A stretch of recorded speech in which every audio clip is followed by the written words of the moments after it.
PSC പരീക്ഷാ ക്രമക്കേടിൽ നടപടി. ക്രമക്കേട് കണ്ടെത്തിയ പരീക്ഷകൾ പുനർമൂല്യനിർണ്ണയം നടത്തും. ആഭ്യന്തര വിജിലൻസ് അന്വേഷണവും പ്രഖ്യാപിച്ചു.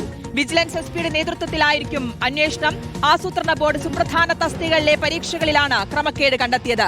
റോഷിപാലുണ്ട് വിശദാംശങ്ങൾ നൽകാൻ. റോഷിപാൽ, ക്രമക്കേടിൽ ഇപ്പോൾ നിർണായകമായിട്ടുള്ള നീക്കങ്ങൾ അല്ലെങ്കിൽ കൃത്യമായിട്ടുള്ള കണ്ടെത്തലുകൾ ഉണ്ട്, അല്ലെങ്കിൽ പുനർമൂല്യനിർണ്ണയം നടത്തും എന്നതിലേക്ക് വരുന്നു. എന്താണ് മനസ്സിലാക്കുന്ന വിവരങ്ങൾ എന്താണ്? ശ്രുതി, PSCയിലെ ഏറ്റവും പ്രധാനപ്പെട്ട 3 പരീക്ഷകളുമായി ബന്ധപ്പെട്ടാണ് ക്രമക്കേട് പരാതി ഉയർന്നത്. അതിലൊടുവിൽ PSC ഇന്ന് ചേർന്ന യോഗത്തിൽ നടപടി ഉണ്ടായിരിക്കുന്നു എന്നാണ് പ്രധാനപ്പെട്ട കാര്യം. കാരണം ആസൂത്രണ ബോർഡിലെ ഏറ്റവും സുപ്രധാനമായ 3 തസ്തികയാണ്. അടിസ്ഥാന ശമ്പളം 1.25 ലക്ഷം രൂപയുള്ള ആ തസ്തികയിലേക്കുള്ള പരീക്ഷകളിൽ 3 പരീക്ഷയുടെയും 10 വീതം ഉത്തരങ്ങൾ പരിശോധിച്ചില്ല എന്ന കണ്ടെത്തൽ അത് ഉദ്യോഗാർത്ഥികളാണ് കണ്ടെത്തിയത്.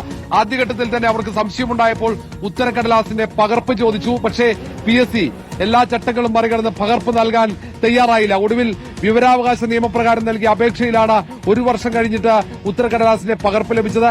പകർപ്പ് പരിശോധിച്ചപ്പോൾ 10 ഉത്തരങ്ങൾ പരിശോധിച്ചിട്ടില്ല. അതുകൊണ്ട് തന്നെയാണ് ആ റാങ്ക് പട്ടികയിൽ വ്യത്യാസം വന്നത് എന്ന വാദമാണ് ഉദ്യോഗാർത്ഥികൾ ഉയർത്തിയത്. ട്രിബ്യൂണലിനെ സമീപിച്ചു. ട്രിബ്യൂണൽ ഇക്കാര്യത്തിൽ PSCയോട് വിശദീകരണം ചോദിച്ചിട്ടുണ്ട്. ഈ സാഹചര്യത്തിൽ കൂടിയാണ് PSC ഉടൻ ഇതിൽ നടപടിയിലേക്ക് കടക്കുന്നത്. റാങ്ക് പട്ടിക ഉൾപ്പെടെ പുനഃപ്രസിദ്ധീകരിക്കാനുള്ള നിർണായക തീരുമാനം ഇപ്പോൾ PSC എടുക്കുന്നു. ഇതിനെക്കുറിച്ച് ആഭ്യന്തര വിജിലൻസ് എസ്പിയുടെ നേതൃത്വത്തിൽ അന്വേഷണം ഉണ്ടാകും. മാത്രമല്ല, നിലവിൽ നിയമനം ലഭിച്ച ആ നിയമനം ഉൾപ്പെടെ റദ്ദാക്കാനുള്ള തീരുമാനത്തിലേക്കാണ് പോകുന്നത്. പുനർമൂല്യനിർണ്ണയം നടത്തും. പുനർമൂല്യനിർണ്ണയത്തിന് ശേഷം പുതിയ റാങ്ക് പട്ടിക പ്രസിദ്ധീകരിക്കാനുള്ള തീരുമാനമാണ് എടുത്തിരിക്കുന്നത്. മാത്രവുമല്ല, ആദ്യഘട്ടത്തിൽ തന്നെ മാർക്ക് വിവരങ്ങളടക്കം മറച്ചുവെച്ചു എന്ന ആരോപണങ്ങൾ അവർ ഉയർത്തുന്നുണ്ട്. വിവാദമായതിന് തൊട്ടുപിന്നാലെ തന്നെ ശരവേഗത്തിൽ ഇതിൽ റാങ്കിൽ 1ാം റാങ്ക് ലഭിച്ച ഇടത് യൂണിയൻ അംഗത്തിന് നിയമനം നൽകിയെന്ന ആക്ഷേപം കൂടി ഉയർന്നിരിക്കുന്നു. ഈ സാഹചര്യത്തിൽ കൂടിയാണ് അവർ നിയമ നടപടിയിലേക്ക് കടന്നത്. ആസൂത്രണ ബോർഡിലെ ഇൻഡസ്ട്രി ആൻഡ് ഇൻഫ്രാസ്ട്രക്ചർ വിഭാഗത്തിലും അതേപോലെ തന്നെ perspective planning division, planning coordination division തസ്തികകളിലെ ചീഫ് തസ്തികയാണ്. ഏറ്റവും പ്രധാനപ്പെട്ട തസ്തികയിലേക്കുള്ള പരീക്ഷയിലാണ് ഗുരുതരമായ ക്രമക്കേട് പരാതി ഉയർന്നത്. ആ പരാതിയിൽ ഒടുവിൽ PSC ഇന്ന് ചേർന്ന യോഗത്തിൽ നടപടിയെടുത്തിരിക്കുന്നു എന്നതാണ് പ്രധാനം. ഇനി അന്വേഷണ റിപ്പോർട്ട് വരണം.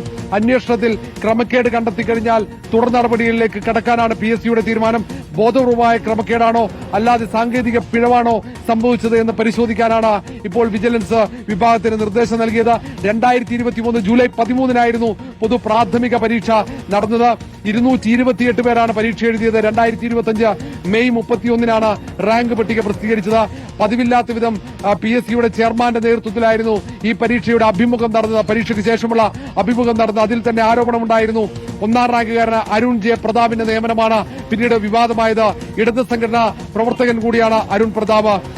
മാത്രമല്ല, PSC ചെയർമാന്റെ ഇടത് പശ്ചാത്തലം കൂടി അവിടെ ആരോപണത്തിന് കാരണമായി. MR ബൈജു എന്ന PSCയുടെ ചെയർമാന്റെ ഇടത് പശ്ചാത്തലമാണ് ഇത്തരമൊരു സംശയം PSC പരീക്ഷ എഴുതിയ ഉദ്യോഗാർത്ഥികൾക്കുണ്ടാകാൻ കാരണവും. ഒടുവിൽ അവർ നിയമ നടപടിയിലേക്ക് കടക്കുകയും ഹൈക്കോടതിയിലേക്ക് അടക്കം ഉദ്യോഗാർത്ഥികളുടെ ഹർജി എത്തുകയും ചെയ്ത പശ്ചാത്തലത്തിൽ കൂടിയാണ് PSC ഒരു പുനരാലോചനയിലേക്ക് കടന്നത്. ശ്രുതി, 3 സുപ്രധാന പരീക്ഷകളിലാണ് ഈ ക്രമക്കേട് നടന്നിട്ടുള്ളത്. അതാണ് 10. അതിൽ പ്രധാനമായിട്ടും ഇൻഡസ്ട്രി ആൻഡ് ഇൻഫ്രാസ്ട്രക്ചർ ചീഫ് തസ്തികയിലെ ക്രമക്കേട് വിവരങ്ങൾ ഇന്നലെയാണ് പുറത്തുവന്നത്. അതിൽ തന്നെ 10 ചോദ്യങ്ങൾ പരിശോധിക്കാതെയാണ് റാങ്ക് പട്ടിക പ്രസിദ്ധീകരിച്ചത് എന്നുള്ളത് കൂടിയായിരുന്നു ഇതിലുണ്ടായിരുന്നത്. എന്നാൽ ഇപ്പോൾ ഒരു തീരുമാനമായിരിക്കുന്നു, അല്ലെങ്കിൽ ഇന്നിപ്പോൾ ചേർന്ന യോഗത്തിലാണ് അങ്ങനെ ഒരു തീരുമാനത്തിലേക്ക് എത്തുന്നത് എന്നുള്ളത് കൂടിയാണ്. റോഷിപാലാണ് വിശദാംശങ്ങൾ നൽകിയത്.